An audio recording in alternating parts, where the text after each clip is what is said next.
Fechei os olhos e olhei pra alma, sentindo a calma do meu coração.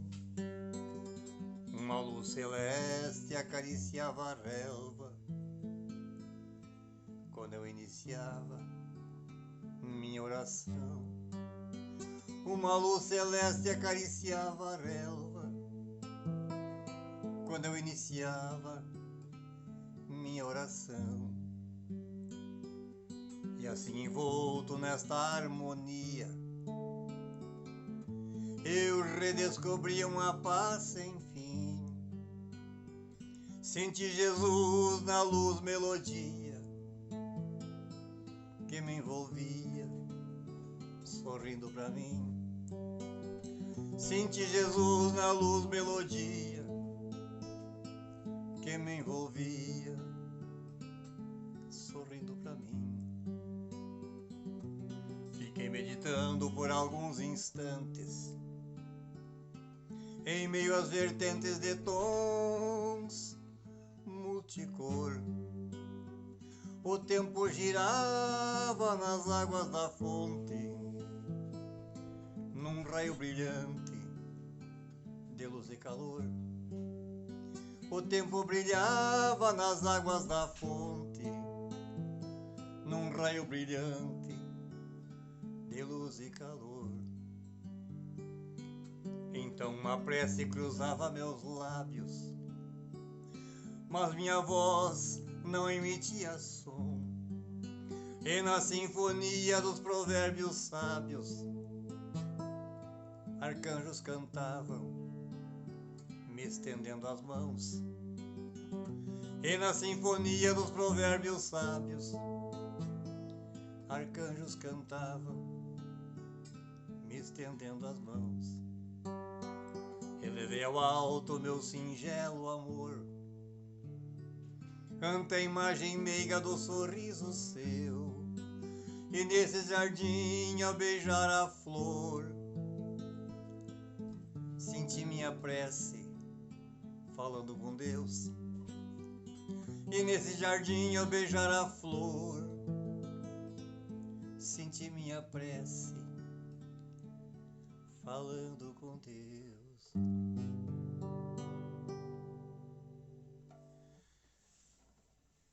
boa tarde a todos.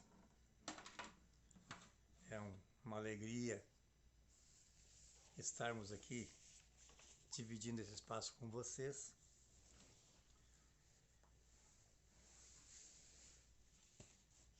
A nossa reflexão de hoje, ela trata sobre a porta estreita e a porta larga. Porque mais ou menos 2000 anos atrás, Jesus nos deixou uma mensagem muito simples, mas muito direta. Uma mensagem sobre a qual nos levou a uma reflexão. Ele disse: entrai pela porta estreita, que a porta larga é a porta da perdição. Na verdade, esta foi uma maneira que o mestre encontrou para facilitar a nossa vida. Porque ele usou uma porta para exemplificar. E nós, na nossa vida, nós estamos sempre procurando uma entrada, uma saída para resolver os nossos problemas. Seja de que ordem for, seja material, seja sentimental. Nós hoje aqui entramos por essa porta virtual na busca de quê? De paz, de harmonia para o nosso espírito cansado, muitas vezes confuso. Mas aqui ao lado, se nós quisermos, temos muitas outras portas, muitas outras opções mais fáceis para a nossa diversão, mas com certeza não muito interessante para o nosso crescimento espiritual. Esta seria a porta larga, a porta das paixões, das diversões sem limites. Jesus, ele sabe de antemão o que acontece com as pessoas que buscam a disciplina através de si próprio, ou seja, através do seu livre-arbítrio, e com isso a solução para os seus problemas. Quem entra pela porta estreita é aquela pessoa que já aceitou Jesus em seu coração. Ninguém recebe nada pronto. Você vai receber de acordo com a sua conduta, com o seu esforço pessoal. Quando Jesus fez aquele discurso das bem-aventuranças, a primeira das bem-aventuranças que ele falou foi: bem-aventurado os pobres e humildes, pois deles é o reino dos céus. E completou: eu sou a porta, e vocês somente entrarão no reino dos céus através de mim. A vida terrena oferece vários atrativos: riqueza, vaidade, ostentação, além de muitas outras comodidades transitórias. Sem dúvida, é muito grande o número de pessoas que entram pela porta larga. Entretanto, esse é um caminho enganador, porque ele conduz as almas ao descalabro moral. Esse é um caminho em declive. Aliás, é um longo caminho em declive. Entrar por ele é muito fácil, mas quando você chega ao seu final, nós vamos nos dar conta o engano que nós cometemos. A volta é muito penosa, cheia de percalços, surgem expiações, as tribulações terrenas. O caminho estreito é o caminho da responsabilidade, do trabalho, do esforço interior, da maternidade, da paternidade, dos encargos. Ele é espinhoso? É. Ele é pedregoso? É. É estreito e não oferece quase nenhum atrativo. Por isso, poucos são os que o procuram. Entretanto, esse caminho, apesar de áspero, é ascendente. Ele conduz as almas a Deus. É o caminho dos que sofrem, dos que passam fome, dos perseguidos, dos que choram, dos que experimentam fadiga, suores. Porém, quando se chega ao término, aquele que por ele adentrou verá o acerto que fez. Sua alma triunfou na jornada terrena, se aproximou mais do Criador, e ele receberá as recompensas que o Mestre prometeu no Sermão da Montanha. Maria Madalena foi uma criatura que esteve adentrando a porta larga. Porém, ouvindo as palavras esclarecedoras de Jesus, tomou iniciativa diferente. largou todas as vantagens do caminho espaçoso, do caminho fácil, para tomar os encargos da porta estreita, acompanhando o Mestre em sua trajetória terrena, ajudando-o em sua missão redentora. Por isso, ela tornou-se modelo para todos aqueles que situam a sua reforma interior acima dos interesses mais imediatos. Hoje estamos aqui juntos para fazer uma pequena reflexão, desculpem, sobre algumas decisões que tomamos em nossa vida e que depois de tê-las experimentado, sentimos que deveríamos ter pensado um pouco melhor antes de tomar certas atitudes, de como devemos exercitar os erros, os acertos da nossa atual existência. Devemos refletir sobre a atual inversão de valores que existe em nossa sociedade. Muitos de nós nos ancoramos em uma religião para dizer que somos boa pessoa. Mas será que pelo fato de frequentarmos uma casa religiosa, nós estamos quites com Deus? E com isso ele tem a obrigação de nos proteger, independente dos nossos atos? Vamos lembrar uma passagem do Evangelho onde o apóstolo Paulo faz referência a essa passagem. Conheço Jesus, bem sei quem é Paulo, mas vós quem sois? Essa passagem está no Atos dos Apóstolos, no capítulo 19, os versículos de 13 a 16. Segundo ela, 7 homens que se dispuseram a expulsar uma má influência que atormentava um rapaz, acreditavam-se poderosos. Por quê?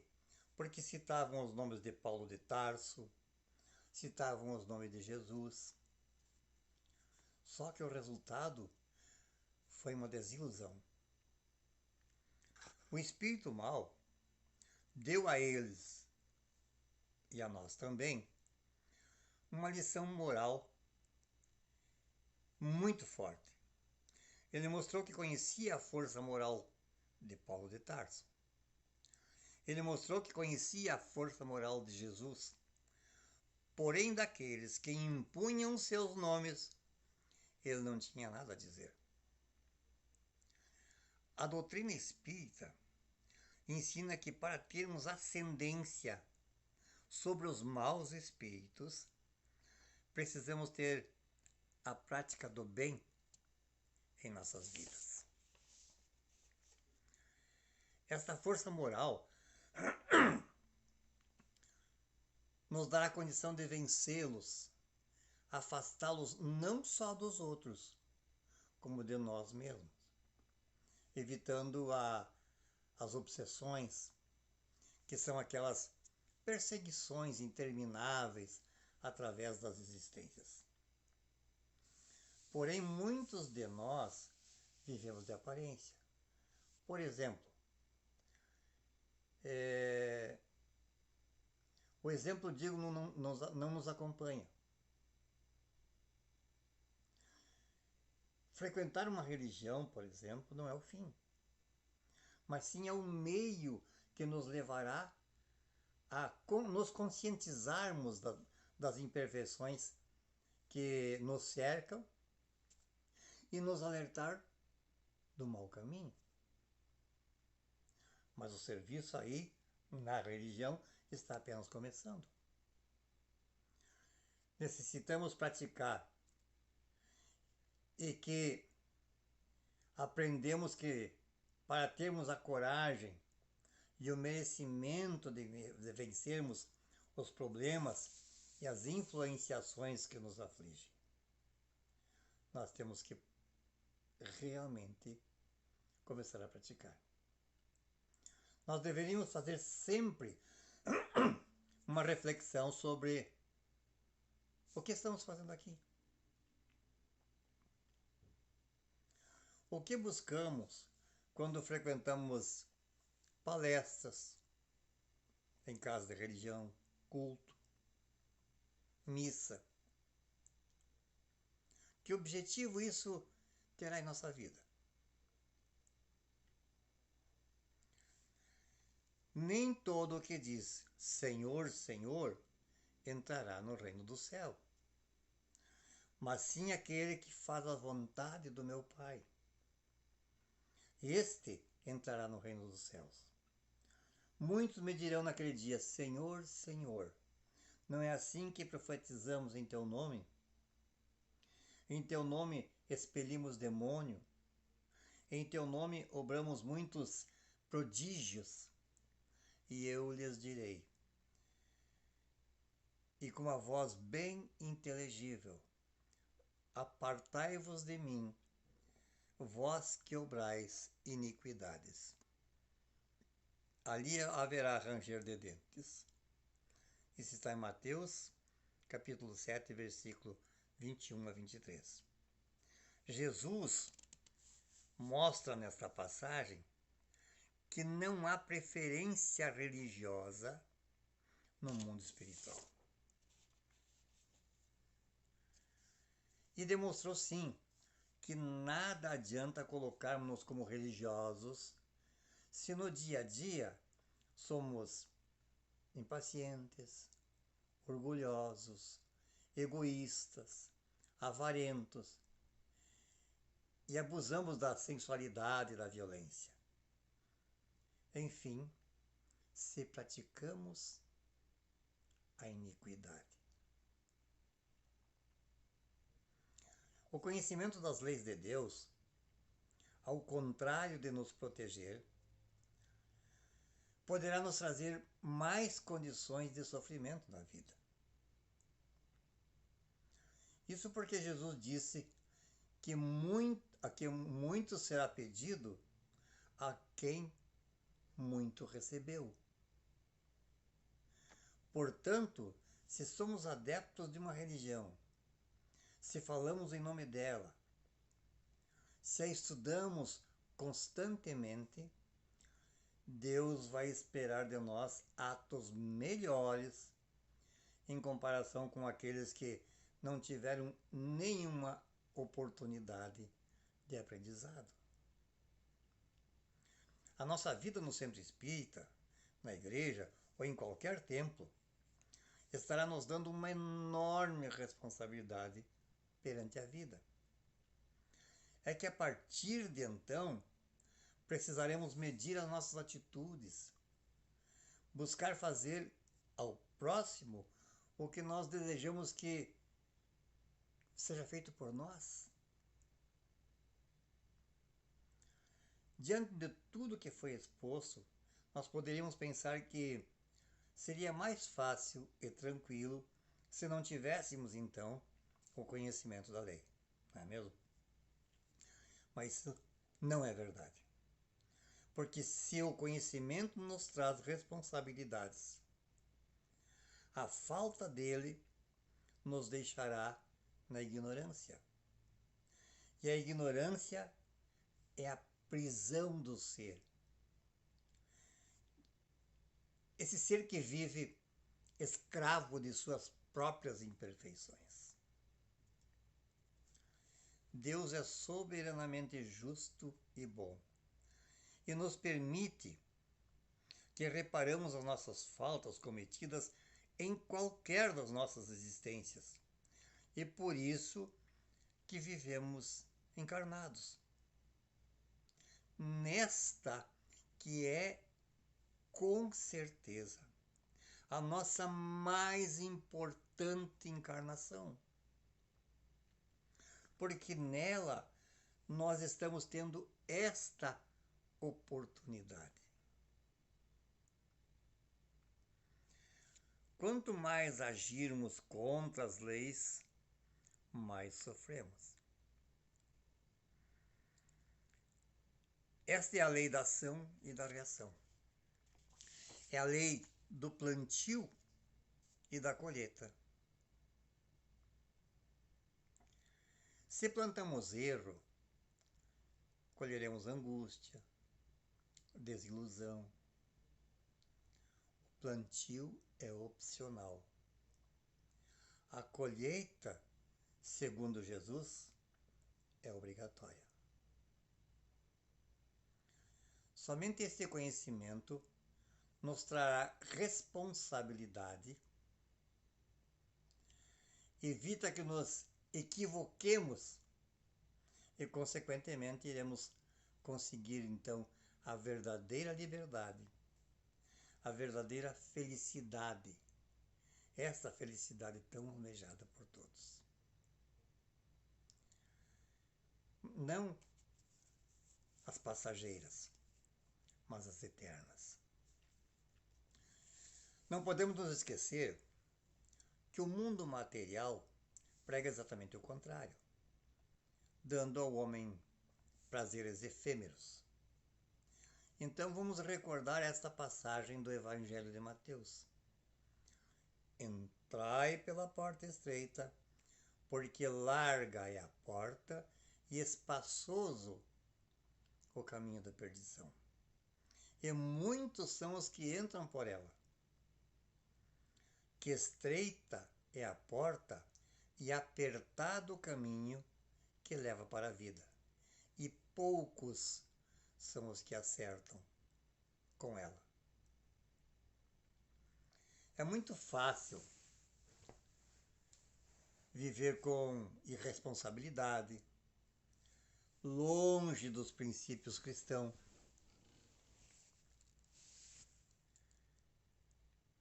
O que dá prazer carnal é mais rápido de sentir, porém é mais penoso de sofrer as consequências.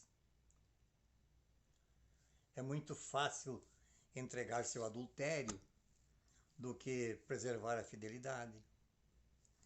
É mais fácil enriquecer roubando, enganando, do que trabalhando com dignidade.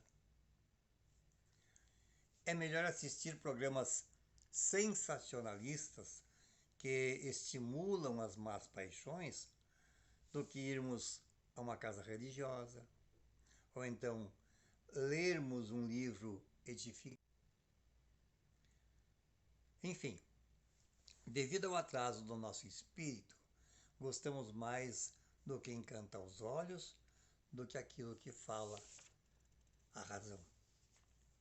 Por isso a humanidade sofre as consequências dos seus próprios atos. Essas atitudes nos mostram que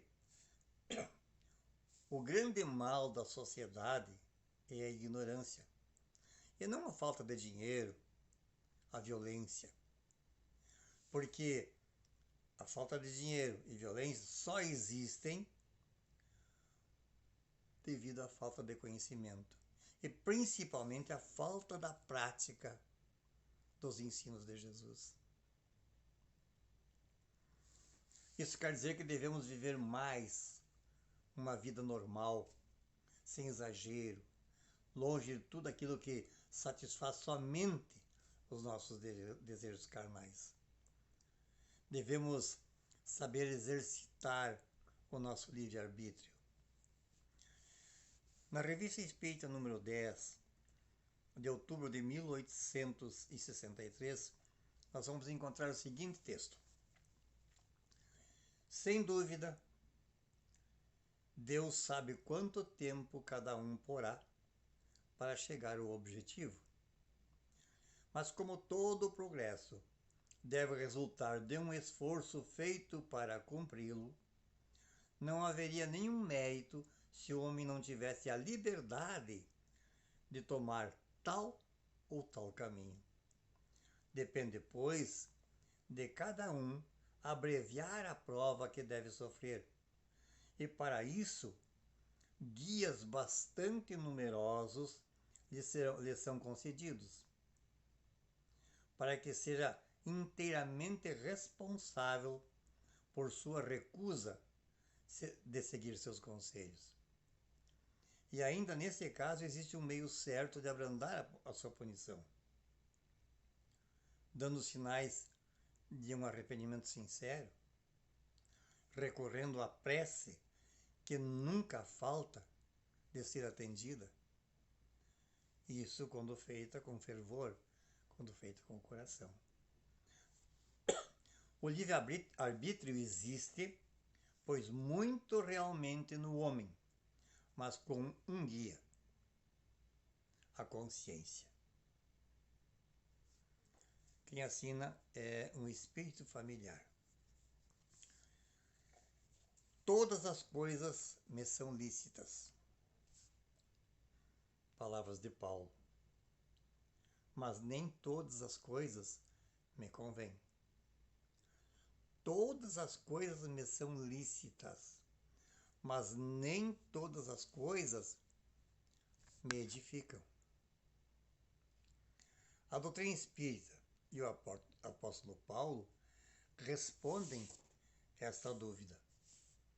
Falam-nos do livre-arbítrio, onde temos a liberdade de fazermos o que bem entendermos, porém seremos responsáveis pelos nossos atos.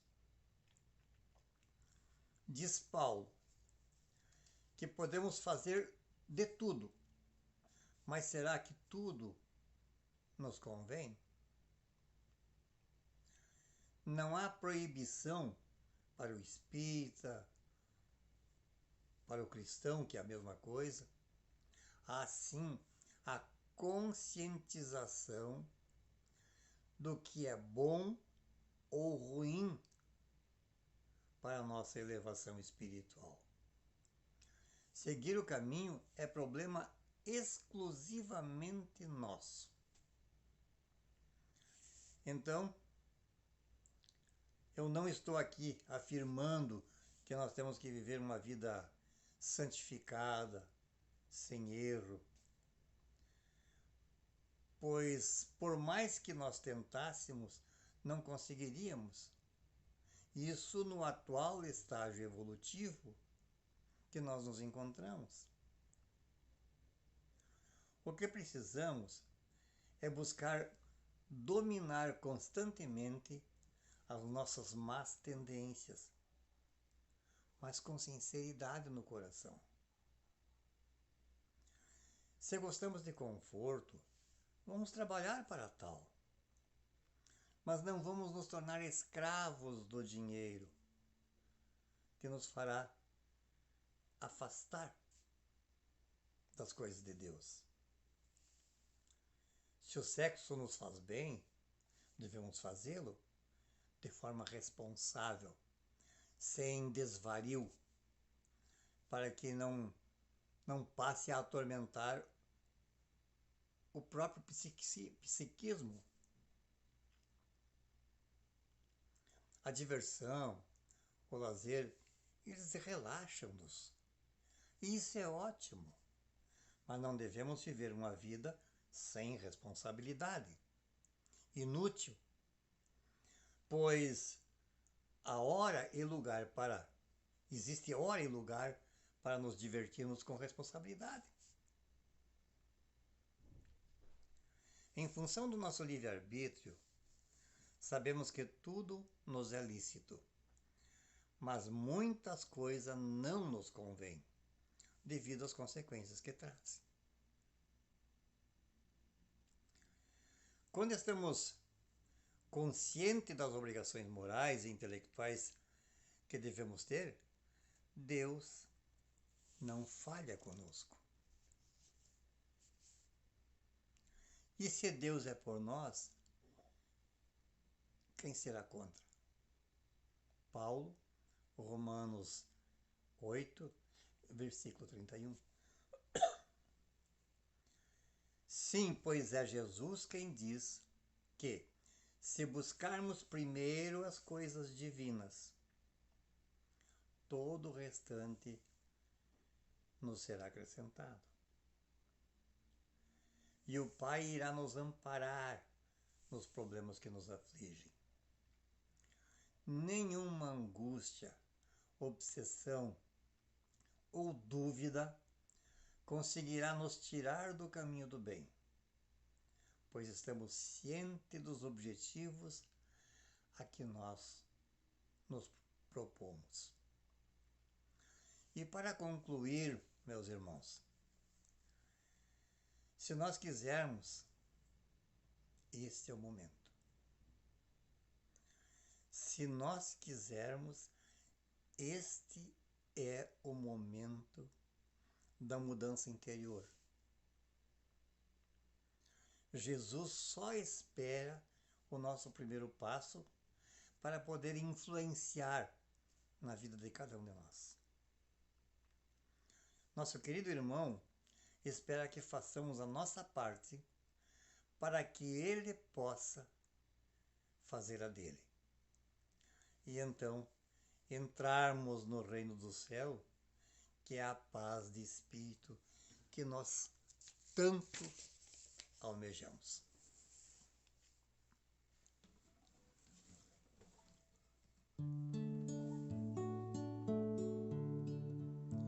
A cada dia meu semblante se refaz ante a janela do meu mundo sonhador. Eu agradeço que meus olhos podem ver quão majestosa é a obra do Senhor. Vejo horizonte com matizes multicor, raios de luz que acabaram de nascer. Respira a brisa inundando o corpo inteiro. Busco energias para animar o meu ser. O Pai Eterno, em sua bondade infinita, fez nosso mundo e pôs luz na escuridão. Fez animais, plantas, pássaros, água e céu, e criou os homens para viverem como irmãos. O Pai Eterno, em sua bondade infinita, fez nosso mundo e pôs luz na escuridão. Fez animais, plantas, pássaros, água e céu, e criou os homens para viverem como irmãos. Deu o livre-arbítrio para facilitar a escolha. Em duas portas colocou um pergaminho. Esta é a larga das paixões mais divertidas. Esta é a estreita do verdadeiro caminho. Então dou graças ao Senhor do infinito, ao anjo da guarda que nunca me deixou sozinho. Com seu amparo, sua luz e seu amor, estou aprendendo a escolher o meu caminho. O Pai Eterno, em sua bondade infinita, fez nosso mundo e pôs luz na escuridão. Fez animais, plantas, pássaros, água e céu, e criou os homens para viverem como irmãos.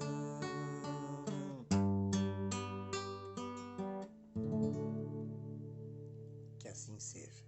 Tenham todos uma boa tarde.